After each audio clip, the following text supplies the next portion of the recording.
Oke, bismillahirrahmanirrahim. Assalamualaikum warahmatullahi wabarakatuh. Waalaikumsalam warahmatullahi wabarakatuh. Ya, silakan bagi yang tidak berhalangan boleh dibuka kameranya. Alhamdulillahilladzi arsala rasulahu bil huda wa dinil haqq liyudhhirahu 'ala dini kullihi wa kafa billahi syahida. Asyhadu an la ilaha illallah wahdahu la syarika lah wa asyhadu anna Muhammadan abduhu wa rasuluhu. Allahumma shalli 'ala sayyidina Muhammad wa 'ala ali sayyidina Muhammad. Wa ya ayyuhal hadirun ittaqullaha haqqa tuqatih wa la tamutunna illa wa antum muslimun. Allahu ta'ala fil Qur'anil Karim. A'udzu billahi minasyaitonir rajim. Bismillahirrahmanirrahim. Yarfa'illahu alladziina amanu minkum walladziina utul ilma darajat. Amma ba'du, pada para mahasiswa sekalian yang insyaallah dimuliakan oleh Allah Subhanahu wa taala. Alhamdulillah, puji syukur atas segala nikmatnya. Salawat dan salam kita semogakan kepada baginda Nabi besar Muhammad sallallahu alaihi wasallam. Sebelum Bapak mulai, mohon untuk bisa dibuka kameranya. Akan saya foto dulu kehadiran saudara. Silakan bergaya yang. Bapak, mohon izin, saya lagi bekerja. Ya, oke. Bagi yang tidak, ya silakan yang tidak berhalangan untuk dibuka kameranya. Saya akan capture dulu. Silakan bergaya yang cantik dan yang ganteng-ganteng. Silakan dekatkan ke kamera biar kelihatan. Nanti saya hitung 1, 2, 3. Sekali lagi diperhatikan.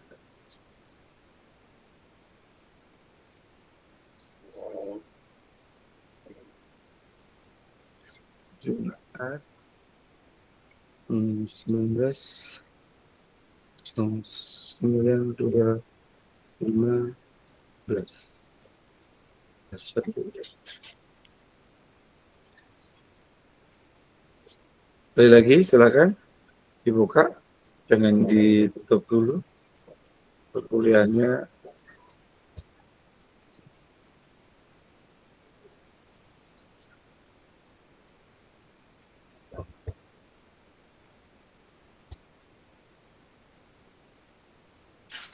Kita hitung 1, 2, 3.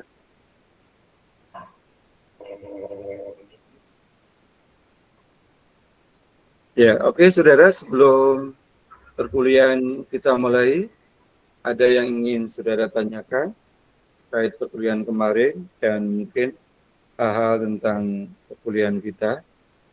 Silakan, boleh ditanyakan. Pak, izin bertanya, boleh nggak Pak?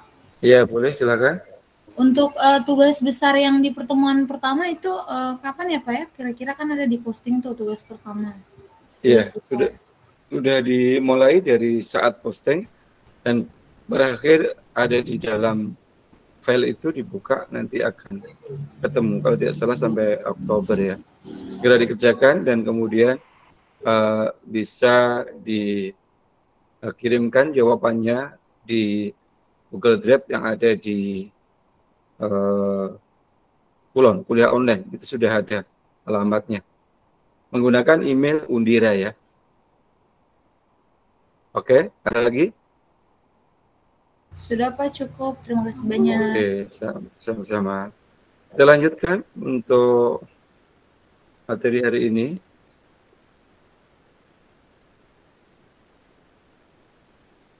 Ya, saudara sekalian, pembahasan materi hari ini, apabila di tengah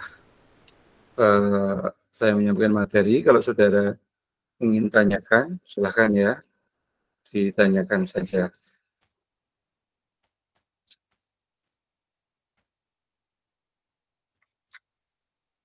Pembahasannya tentang beragama yang baik sebagai jalan menuju Tuhan.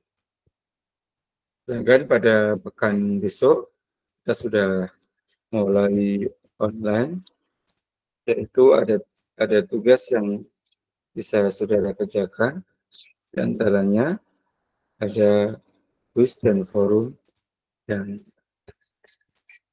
wajib untuk ditanggapi forumnya dan dikerjakan kuisnya. Oke, saudara sekalian, saya sampaikan beragama yang baik sebagai jalan menuju Tuhan. Bagaimana agama menjamin kebahagiaan? Bahagia sering dihubungkan dengan sukses di duniawi.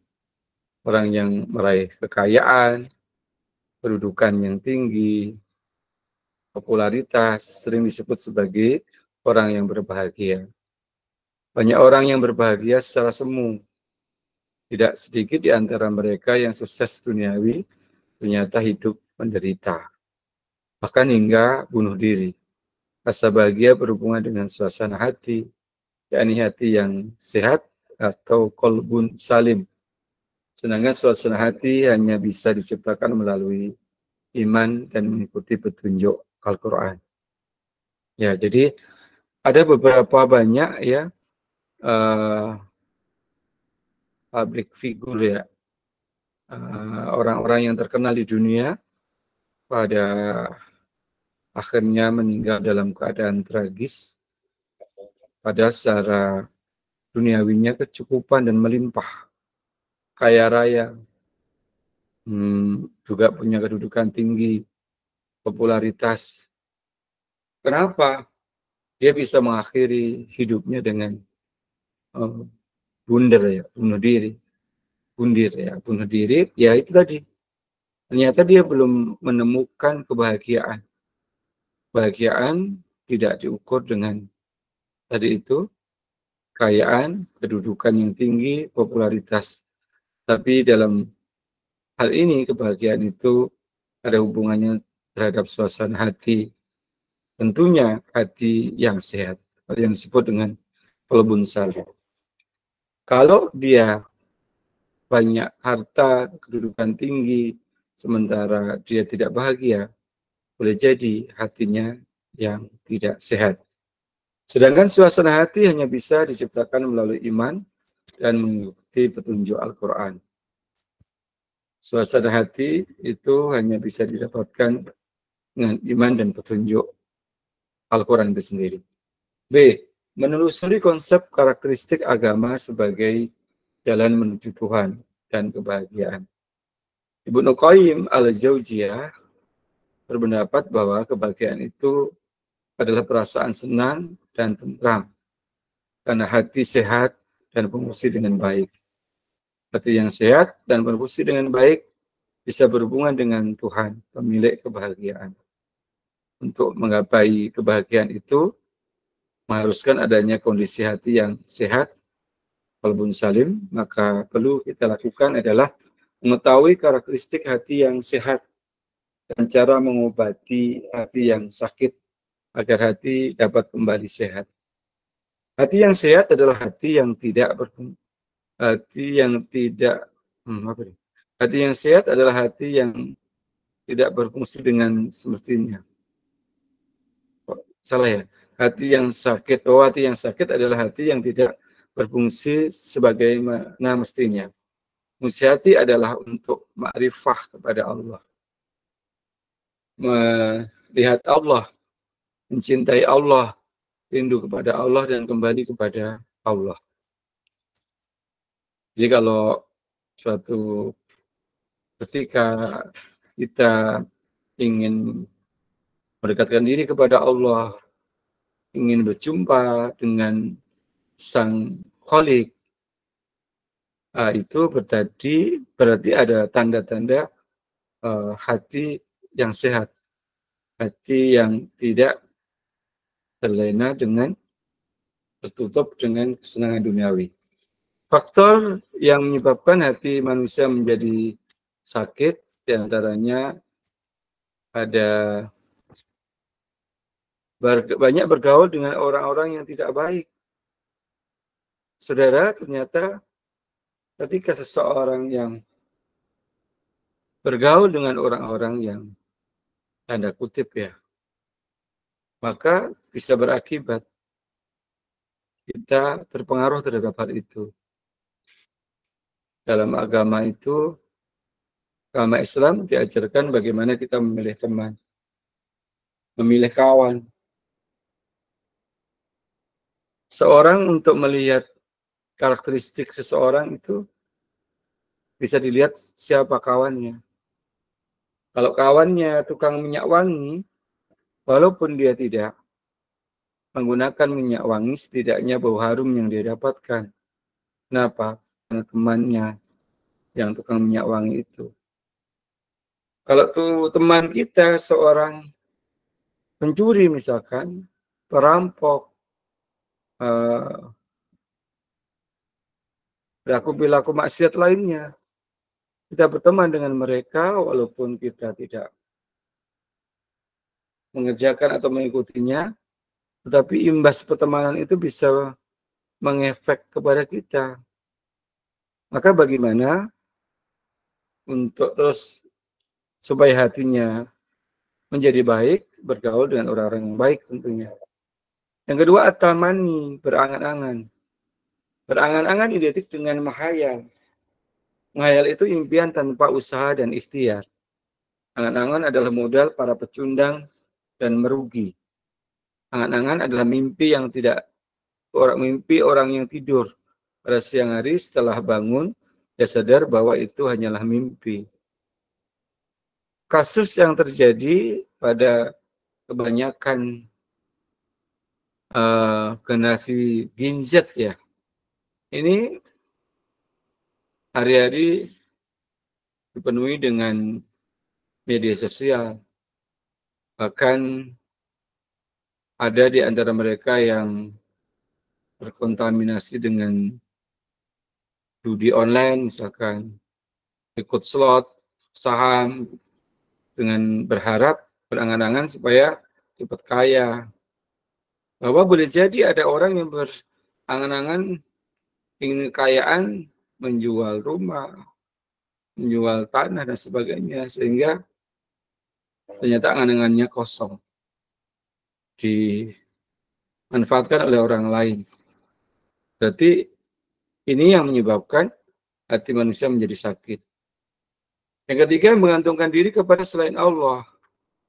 Mengantungkan diri kepada selain Allah adalah perkara yang paling merusak hati manusia. Lebih mengantungkan diri kepada selain Allah.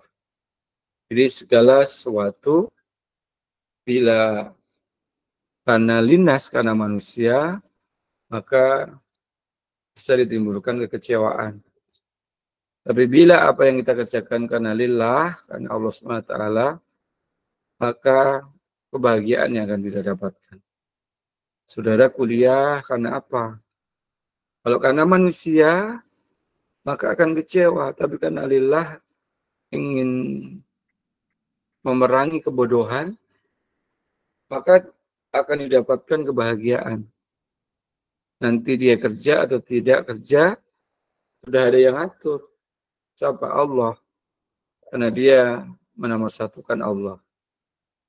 Maka bagaimana kita tidak bergantung kepada selain Allah. Bergantunglah kepada Allah. Itu dengan tujuan supaya hati manusia tidak sakit.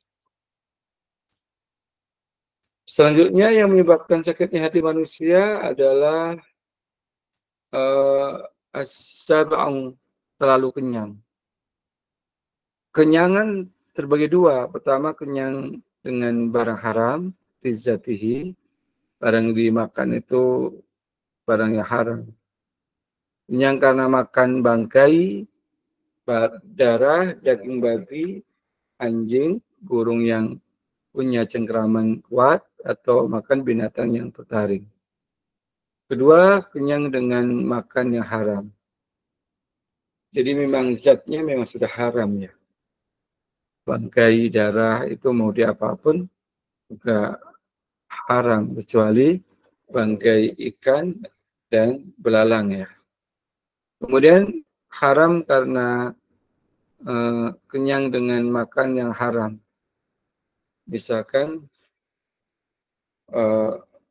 uang untuk membeli makanan yang mengenyangkan itu berasal dari uang korupsi dan sebagainya. Terlalu banyak tidur. Kalau bicara tentang terlalu kenyang, Rasulullah SAW itu kapan? Beliau makan. Makan sebelum lapar, berhenti sebelum kenyang. Jadi itu yang diajarkan oleh Nabi. Jadi kalau posisi memang perut kita sudah kenyang, ya jangan dipaksain untuk makan. Kita kan kalau makan rata-rata kalau belum kenyang, belum berhenti. Yang kelima, terlalu banyak tidur. Banyak tidur dapat mematikan hati, memberatkan badan, menyia-nyiakan waktu, dan dapat menimbulkan kelupaan dan kemalasan. Sungguh pun demikian, tidak selamanya tidur itu buruk. Malah ada tidur yang sangat bermanfaat, yaitu ketika kita sangat mengantuk untuk segala tidur. Berlebihan dalam melihat hal yang tidak berguna. Berlebihan melihat hal yang tidak berguna dapat mempengaruhi terhadap kesucian hati. Fitrah itu berawal dari pandangan mata. Jadi gunakan mata ini melihat kepada hal-hal yang berguna. Fitnah ini berawal dari pandangan mata. Yang kelima, berlebihan dalam berbicara. Berlebihan dalam berbicara dapat membuka pintu-pintu kejelekan dan tempat masuknya setan.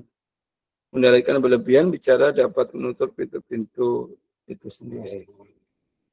Mangkana yamu khairan min amsiyah bahwa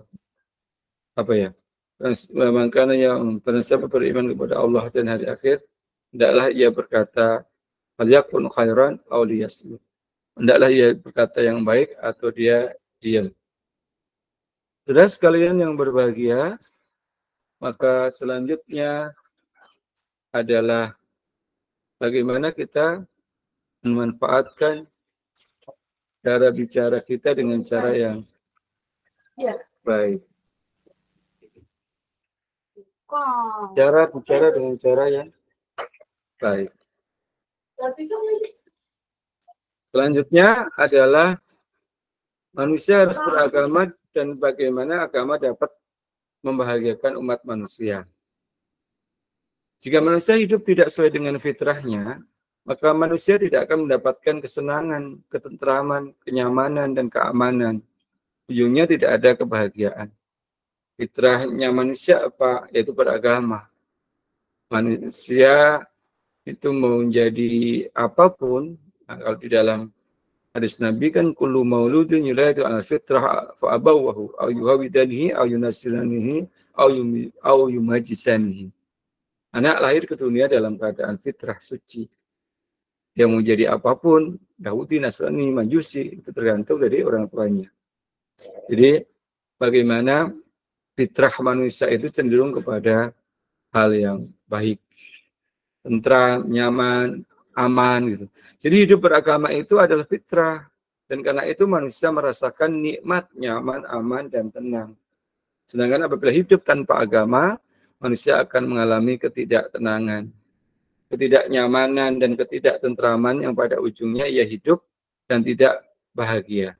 Oleh karena itu, bahagia adalah menjalani hidup sesuai dengan fitrah yang telah diberikan Allah kepada manusia.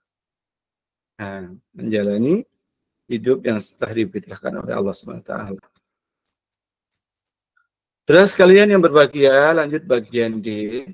Menggali sumber historis, filosofis, psikologis, sosiologis, dan pedagogis tentang pemikiran agama sebagai jalan menuju kebahagiaan. Argumen psikologi kebutuhan manusia terhadap agama. Sebagai makhluk rohani, manusia membutuhkan ketenangan jiwa, ketenteraman hati, kebahagiaan rohani. Kebahagiaan rohani hanya akan didapat jika manusia dekat dengan pemilik kebahagiaan yang hakiki. Menurut teori mistisisme Islam, bahwa Tuhan Maha Suci, Maha Indah, dan Maha segalanya. Tuhan yang Maha Suci itu tidak dapat didekati kecuali oleh jiwa yang suci. Oleh karena itu, agar jiwa kita dekat dengan Tuhan, maka sucikanlah hati dari segala kotoran dan sifat-sifat yang jelek. Nah ini, secara psikologi, psikis manusia, itu bagaimana mensucikan jiwanya, mensucikan hatinya untuk mendekati yang Maha Suci. Siapa yang Maha Suci? Tentu Allah Subhanahu wa Ta'ala. Yang Maha Suci itu bisa kita dekati dengan syarat bagaimana jiwa kita yang suci. Apabila jiwa kita kotor, tidak mungkin yang Maha Suci itu bisa kita dekati. Oleh karena itu, bagaimana agar jiwa kita terus dekat dengan yang Maha Suci tadi dan membersihkan kotoran-kotoran yang ada di dalam diri kita. Saudara sekalian yang berbahagia, satu contoh lagi misalkan kita berdoa kepada Allah. Sudah sampai saat ini, sudah umur berapa, kok doa kita belum dikabulkan? Pertanyaannya, apakah dalam kita berdoa kepada Allah sudah mensucikan hati kita? Boleh jadi ada penyakit-penyakit hati, misalkan menyekutukan Allah, menduakan Allah, misalkan sangka kepada Allah, misalkan menjalankan perintahnya hanya sebatas kalau mau, kalau tidak mau tidak. Itu berarti ada yang kotor dalam psikis kita, sehingga perlu dibersihkan. Saudara sekalian yang berbahagia, yang kedua argumen sosiologis kebutuhan manusia terhadap agama. Dengan adanya keseimbangan hubungan secara horizontal dengan sesama manusia dan secara vertikal dengan pencipta, maka manusia akan mendapatkan kebahagiaan. Kebahagiaan diperoleh manakala manusia diterima dan dihargai oleh lingkungannya, dan secara vertikal bisa mendekatkan diri kepada Tuhannya secara baik dan benar. Jadi hidup kita kan bukan manusia yang individualis, tapi manusia yang sosiologis, manusia yang butuh terhadap manusia yang lain. Ketika kita menjadi manusia sosial yang keberadaan kita di masyarakat itu diperhitungkan, atau kehadiran kita dinanti, maka berarti kita diterima di masyarakat. Ketika kita diterima di masyarakat, akan menjadikan jalan kita menuju hubungan vertikal kita dengan Tuhan menjadi baik dan benar. Jadi apa ini maksudnya?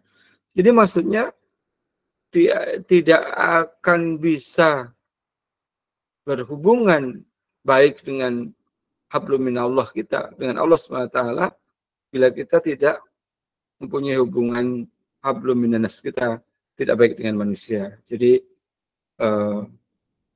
hubungan sosial kita ditunjukkan dengan bagaimana baiknya kita bermasyarakat, dan hubungan vertikal kita bagaimana kita berdekatan diri kepada Allah.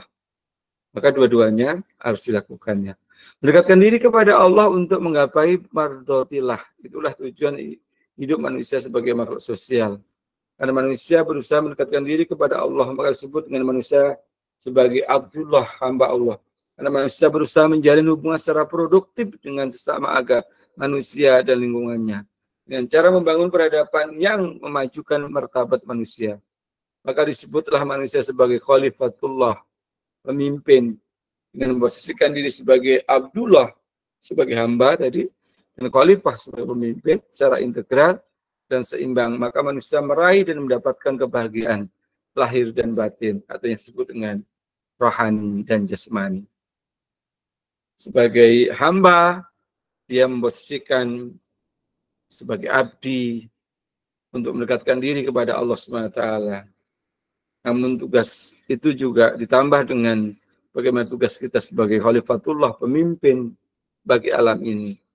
Pelestarian alam jagat raya ini, kerusakan atau tidak pada alam ini, itulah tugas kita sebagai manusia, sebagai khalifatullah.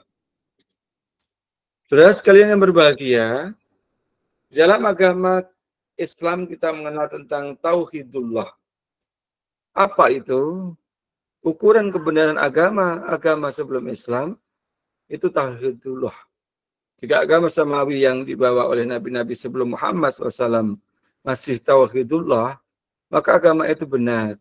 Dan seandainya agama Nabi Muhammad SAW itu sudah tidak tauhidullah, yakni sudah ada syirik, unsur penyekutuan Allah, maka dengan terang menentang agama itu telah melenceng, salah, dan sesat menyesatkan. Agama yang dibawa para nabi pun namanya Islam. Silakan baca argumen Quran dalam wahyu Tuhan. Sebagian ayat tentang masalah tersebut disampaikan sebagai berikut. Ya,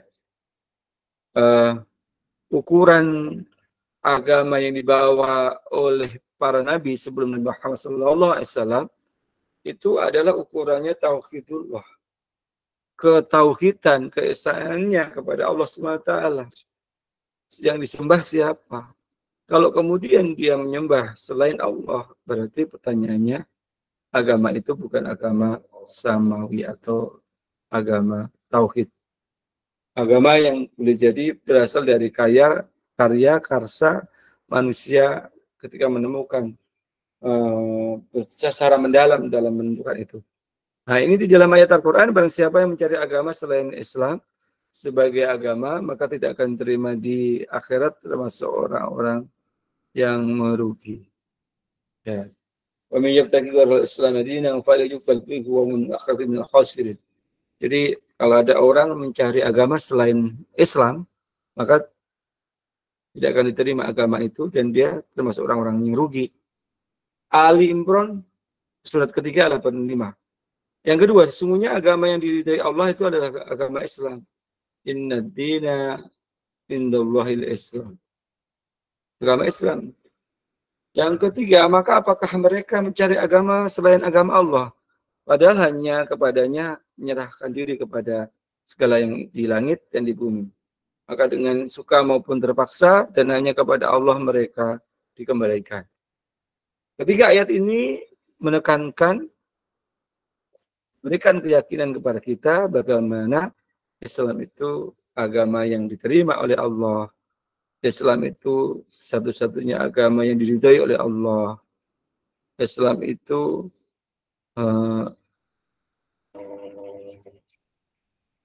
bagaimana kita menyerahkan diri kita kepada Allah SWT, menjalankan segala perintahnya tanpa ada paksaan.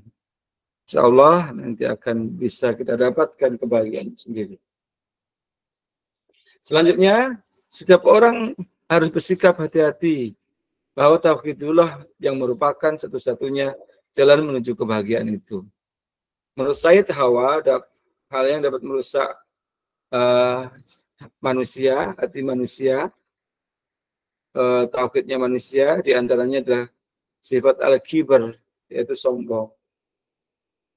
Seorang yang menyombongkan dirinya, maka akan menunjukkan rusaknya hatinya. Bagaimana sombongnya Raja Fir'aun, ya. Kita kenal raja siapa lagi dengan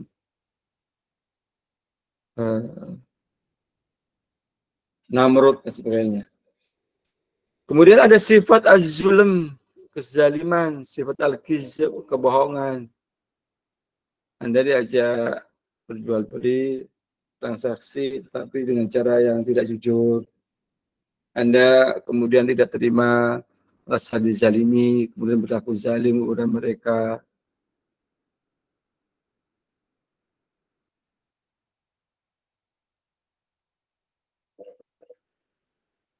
Untuk saya, Masya Allah. Halo, saudara masih ada di ruang Zoom? Halo Pak, masih. Pak. Pada tidur ya? Tuh kayak Elsa dong, dibuka dulu terus kameranya. Anissa, Najwa, terima kasih ya yang sudah dibuka lah, malah pergi Najwa. buka, didengerin ya, biar nggak ngantuk. Bapak sendiri yang ngantuk karena dari tadi dari pagi saya ngajar, pulang Jumatan ngajar masih ketemu saudara. Nah, jadi itu al-kibar, sombong.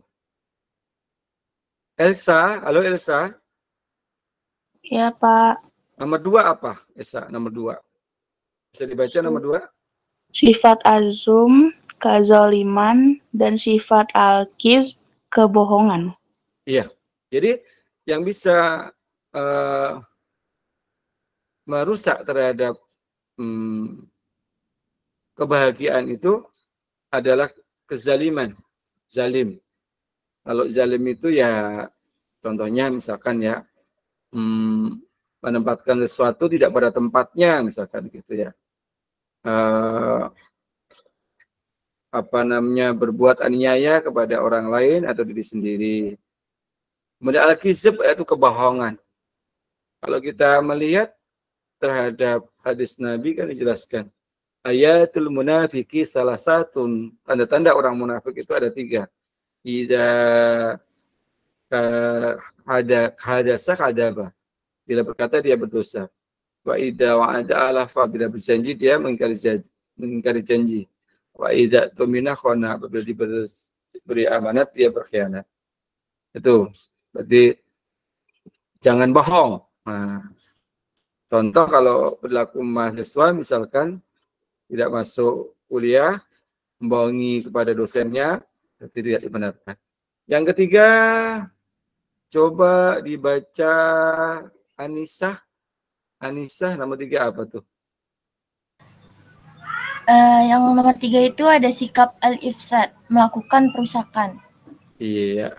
Ada ayat Quran yang menjelaskan Zuharul fasadu fil barri wal bahri bima kasabat aydinas. Telah nampak kerusakan di darat dan di laut karena ulah tangan manusia. Jadi manusia yang diberikan oleh Allah tugas sebagai khalifah, pemimpin, supaya dia juga melakukan kerusakan di muka bumi ini, bukan melakukan kepemimpinan.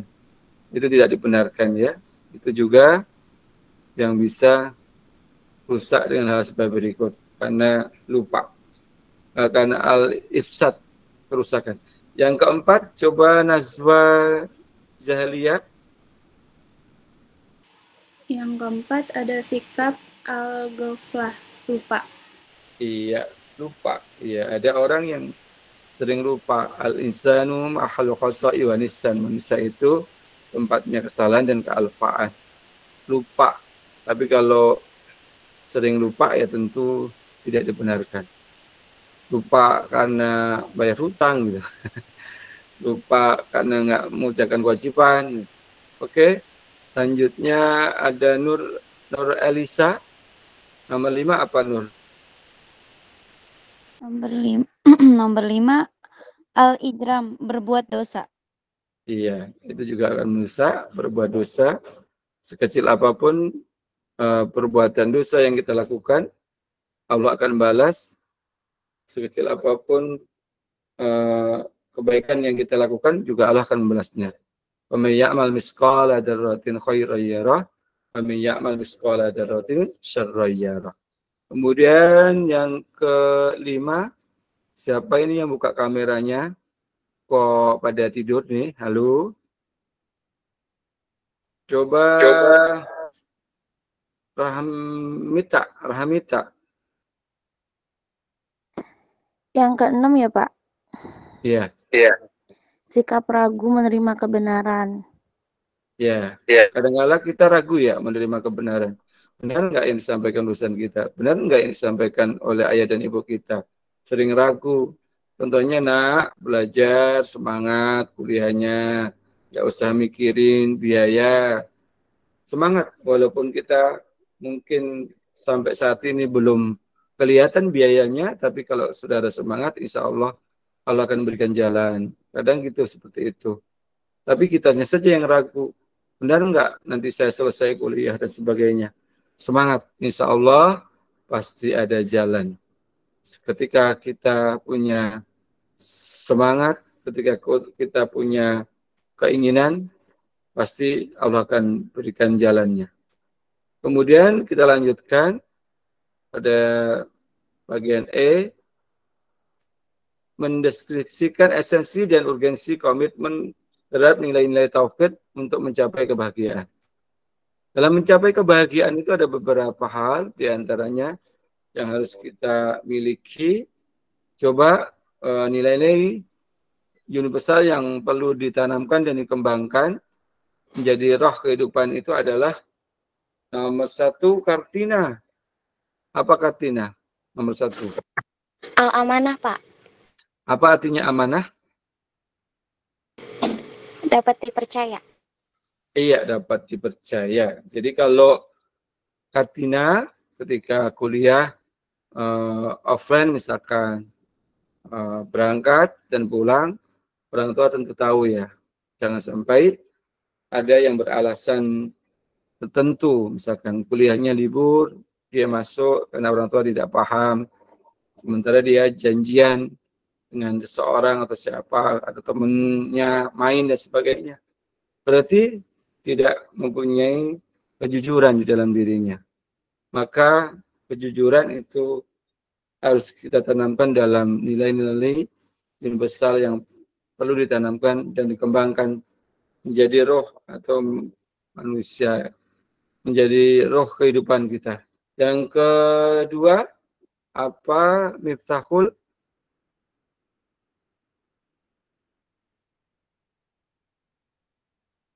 Halo Miftahul?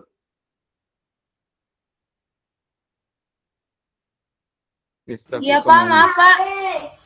Yang kedua tentang apa baca?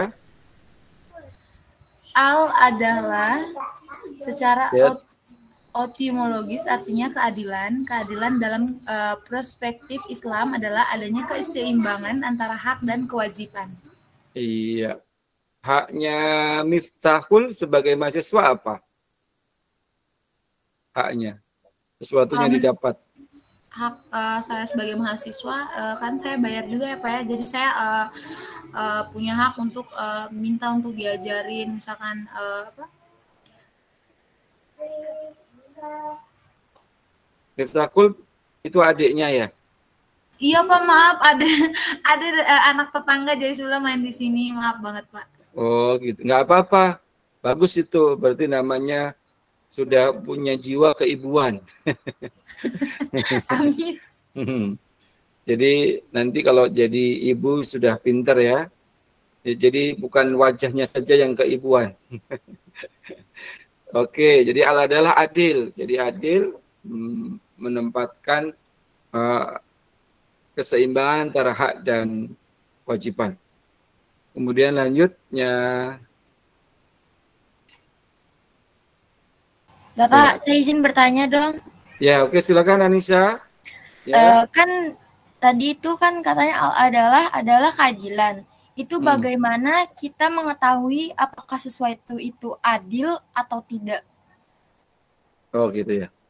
Implementasinya jadi dalam penerapan adil atau tidak itu jangan dipahami sama rata sama rasa ya.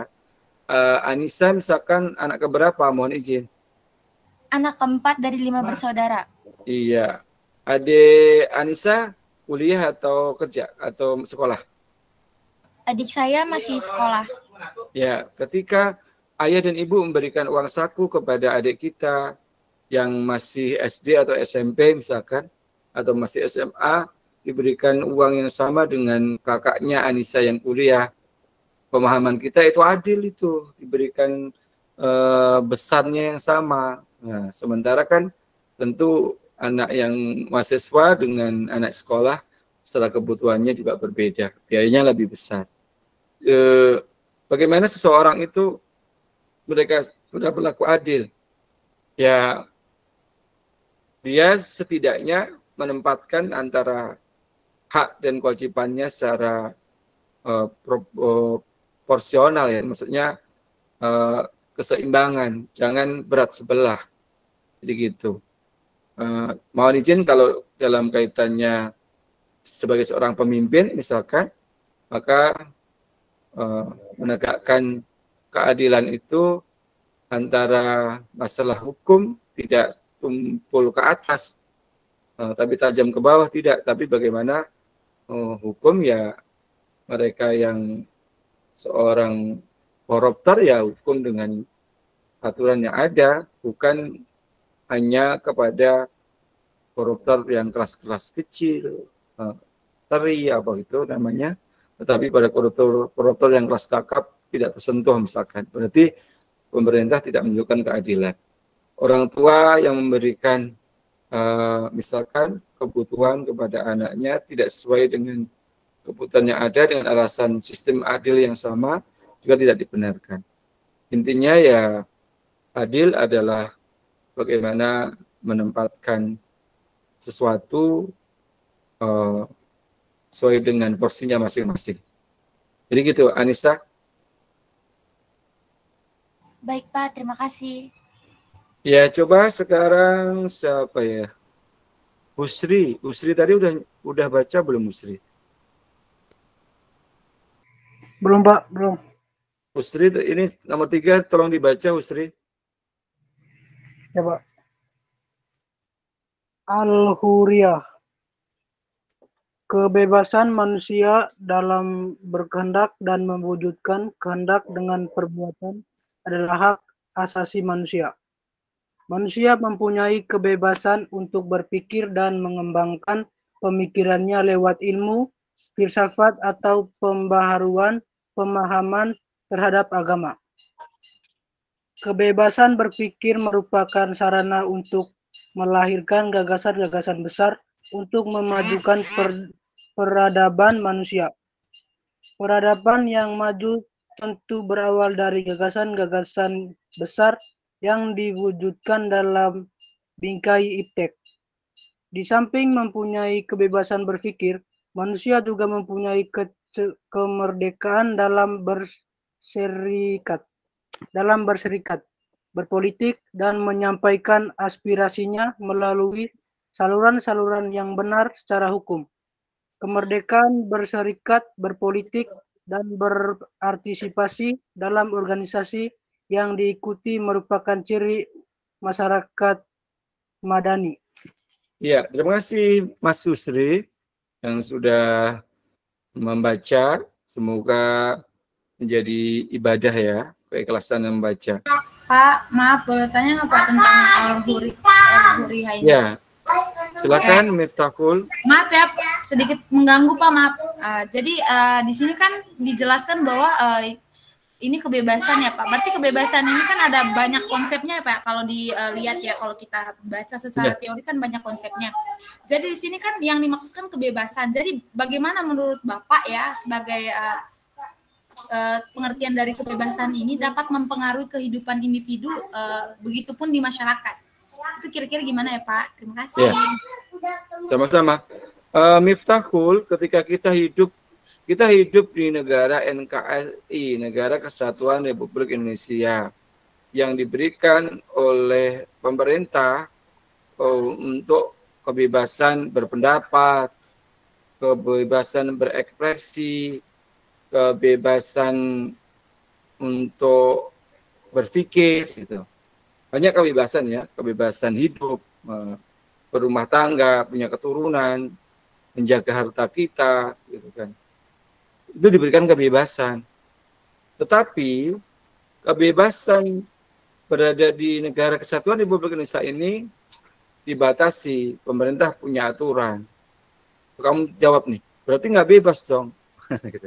Iya, kita hidup ini di sebuah negara yang diberikan kebebasan, tetapi bukan serta-merta tanpa ada batas, gitu kan? Jadi kalau kita berpendapat silahkan, tetapi ada aturannya. Berpendapat bagi seorang rakyat disalurkan lewat apa? Misalkan anggota dewan. Sekarang anggota dewan tidak dipercaya, maka dilakukanlah perilaku anarkis, misalkan diantaranya kejadian-kejadian bulan lalu, misalkan atau pekan lalu, yaitu tidak dibenarkan. Sama Allah menciptakan kita sebagai makhluk itu diberikan kebebasan. Istilahnya mahasiswa ini mau beribadah atau tidak kepada Allah bebas silakan. Mau percaya kepada Allah tidak, bebas, silakan saja. Tetapi konsekuensinya Allah telah memberikan hidayah melalui agama. Mana yang benar, mana yang baik itu membatasi kebebasan manusia. Bukan berarti kebebasan tanpa batas. Anda nggak mau beragama ya silahkan. Anda nggak menyembah kepada Tuhan juga silahkan. Tidak mengurangi terhadap kuasanya Tuhan. Tapi ketika kita sudah masuk ke dalam agama Islam, maka kita di sana dibatasi. Oh ini ajaran Islam seperti ini, tidak boleh seperti ini, tidak boleh seperti ini gitu kan. Itu pembatasan. Jadi kebebasan bukan arti kebebasan tanpa batas. Di rumah, saudara lahir ke dunia diberikan kebebasan oleh ayah ibu. Tetapi kebebasan itu terikat. Ada etika, norma, ada istiadat, agama yang berlaku di wilayah tertentu. Itu Miftahul. Bagaimana Miftahul? Iya Pak, terima kasih banyak Pak atas jawabannya, bisa dimengerti. Oke, siap. Kita lanjutkan. Nah ini. Siapa yang belum baca ya? Silakan, boleh resign. Kok resign apa ya? Rais. Angkat tangan mungkin. Anissa. Anissa Sekar Kedaton. Namamu cakep banget nih. Anissa Sekar Kedaton. Ya. Terima kasih, Pak. Ya, silakan Anissa. Tujuan hidup manusia adalah sejahtera di dunia dan bahagia di akhirat. Dengan kata lain, dapat disebutkan bahagia di dunia dan bahagia di akhirat. Kebahagiaan yang diimpikan adalah kebahagiaan duniawi dan ukhrawi. Untuk menanggapi kebahagiaan termaksud mustahil tanpa landasan agama. Agama dimaksud adalah agama tauhidullah. Mengapa kebahagiaan tidak mungkin dapat digapai tanpa tauhidullah? Sebab kebahagiaan hakiki itu milik Allah. Kita tidak dapat meraihnya kalau tidak diberikan Allah. Untuk meraih kebahagiaan itu, maka ikutilah cara-cara yang telah ditetapkan Allah dan agamanya. Jalan mencapai kebahagiaan selain yang telah digariskan Allah adalah kesesatan dan penyimpangan. Jalan sesat itu tidak dapat mengantar Anda ke tujuan akhir, yaitu kebahagiaan.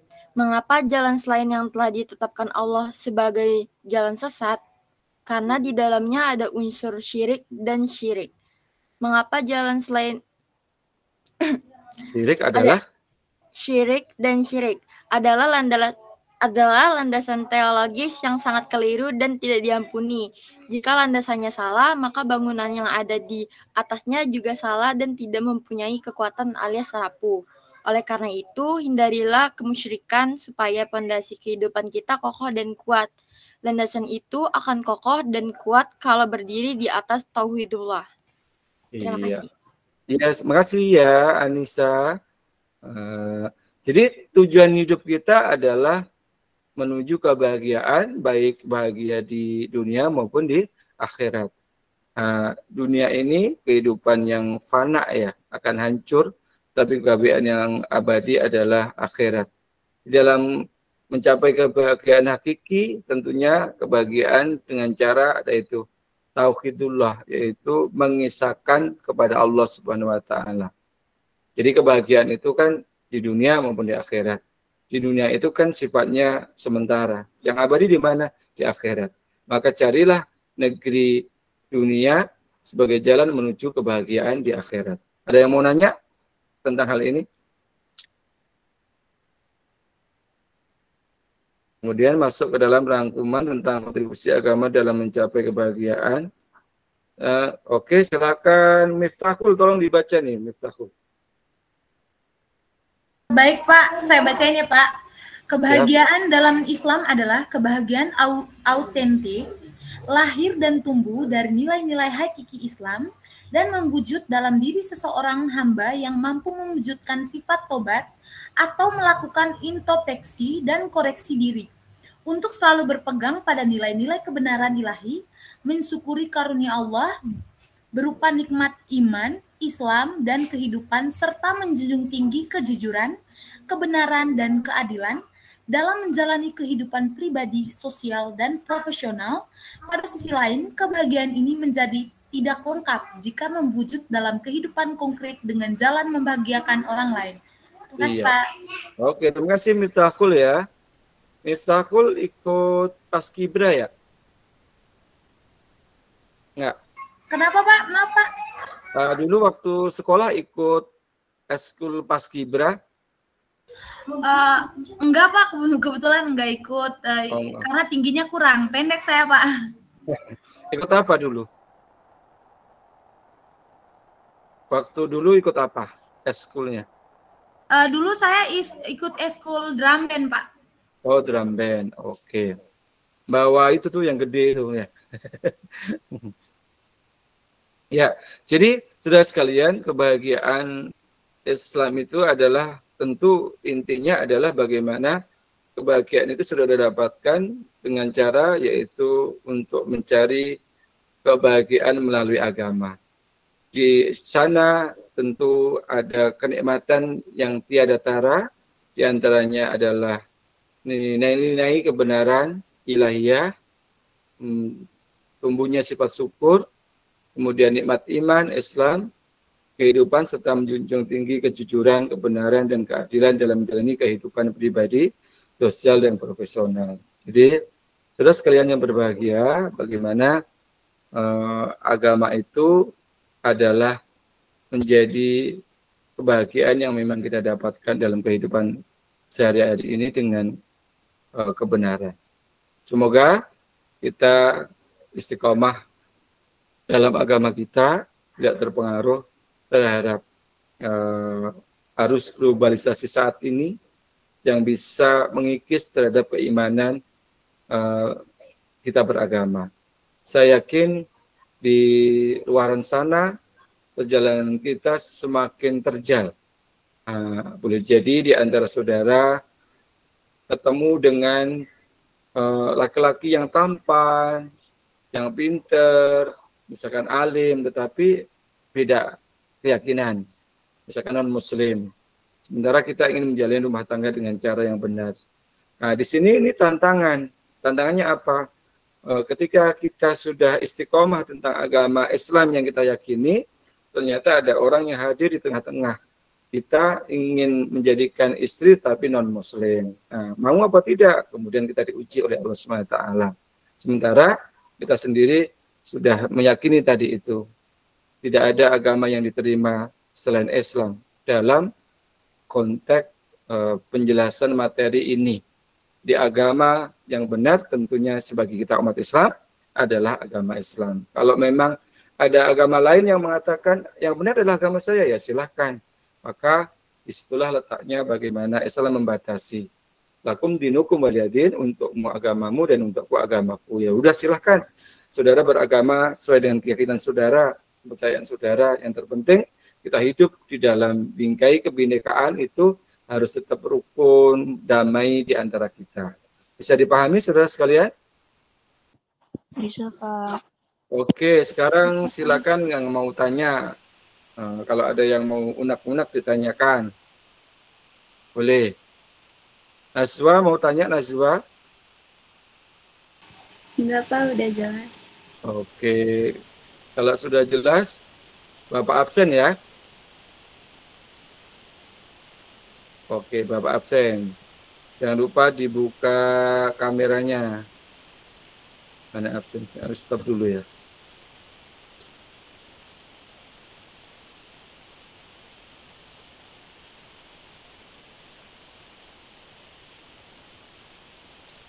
Absen. Kehadiran saudara.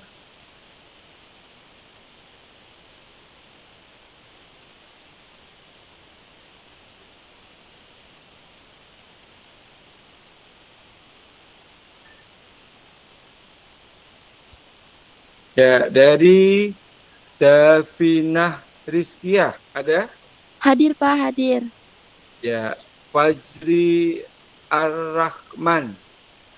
Hadir, Pak.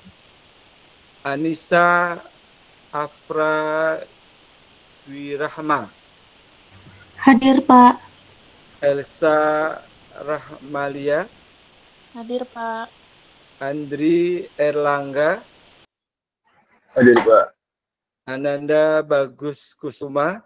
Hadir, Pak. Rahmita Wulandari. Hadir, Pak. Hadir. Syahirani Novalia. Hadir, Pak. Zahra Aurelia. Hadir, Pak. Muhammad Naufal Hamam.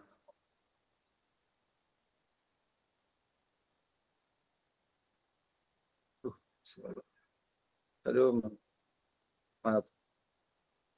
Ada yang kepencet jadi kepos.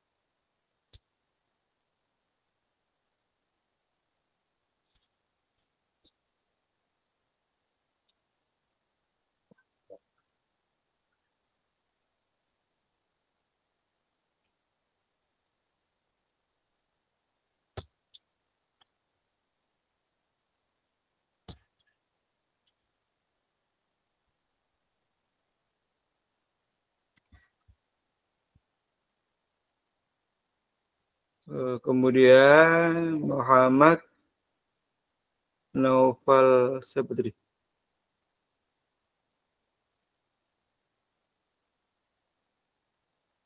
Naufal Hammam tidak ada. Kemudian Muhammad Genta Praditya. Hadir, Pak. Fahrel Putra Laksono. Hadir, Pak. Agnes Ekasari. Hadir, Pak. Intan Siti Maharani. Hadir, Pak. Naufal Ikhlas Sudrajat. Hadir, Pak.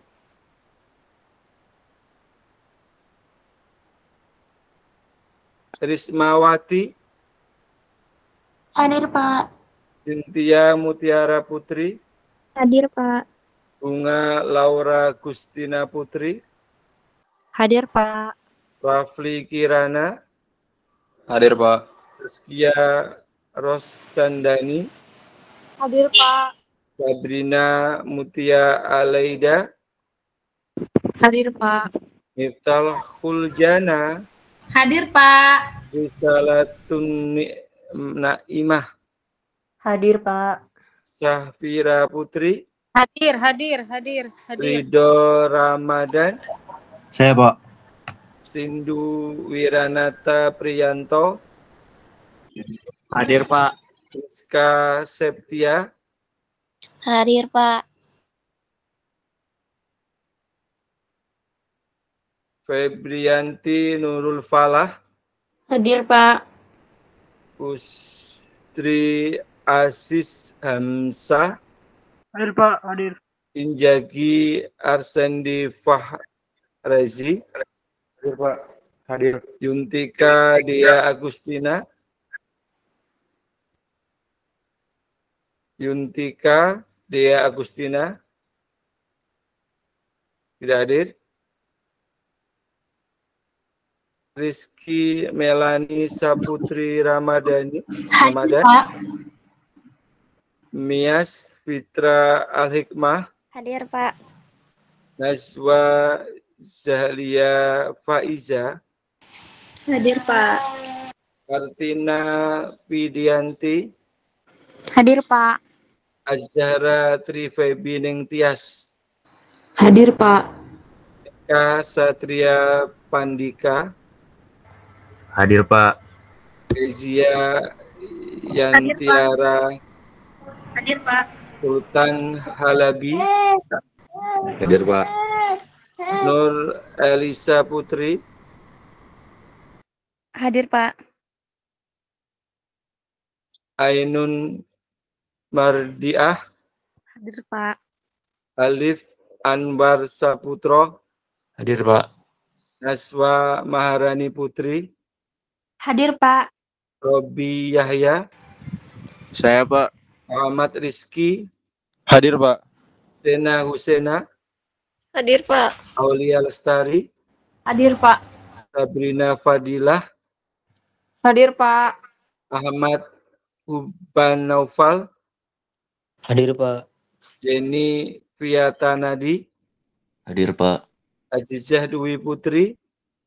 Hadir, Pak. Anissa Sekar Kedaton. Hadir. Siapa yang belum dipanggil? Siapa yang belum dipanggil? Sudah semua? Dibuka kameranya, mau ditutup? Silakan. Di-scan. Mau ditutup pertemuan kita. Ya, dibuka kameranya. Sebelumnya saya ingatkan, jadi saudara sekalian, jangan lupa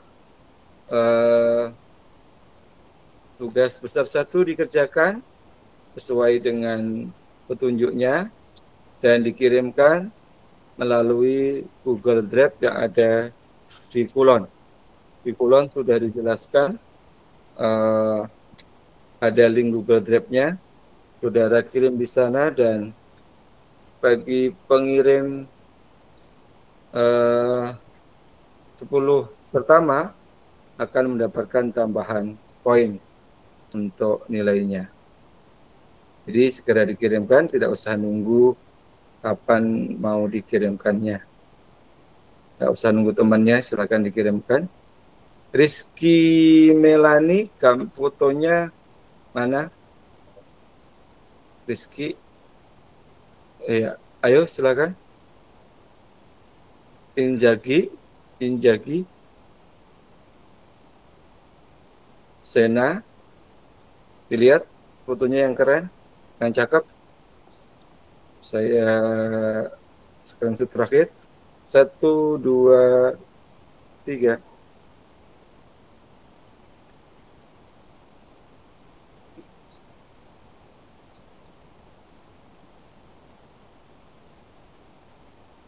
Jadi pekan depan kita sudah masuk perkuliahan online ya. Nanti ada kuis dan forum yang saudara bisa tanggapi dengan cara mendakapinya sebaik mungkin berdasarkan pemahaman, analisa, dan referensi yang sudah didapatkan dari kajian ilmiah yang ada, dari misalkan buku, atau mungkin juga berdasarkan pendapat para ahli. Sudah sekalian, kalau tidak ada pertanyaan pada pertemuan kali ini, terima kasih atas kehadirannya, mengganggu waktu istirahatnya. Memang harus semangat ya kuliahnya. Semoga atas keikhlasan hadirnya Allah membalas dengan kebaikan yang banyak. Amin ya rabbal alamin. Dan akhirnya kita tutup dengan baca hamdalah. Alhamdulillah. Amin. Dan lebihnya maaf. Alhamdulillah. Wassalamualaikum warahmatullahi wabarakatuh. Terima kasih. Waalaikumsalam warahmatullahi wabarakatuh. Waalaikumsalam warahmatullahi wabarakatuh, Bapak. Terima kasih, Bapak. Sama-sama. Selamat istirahat. Yang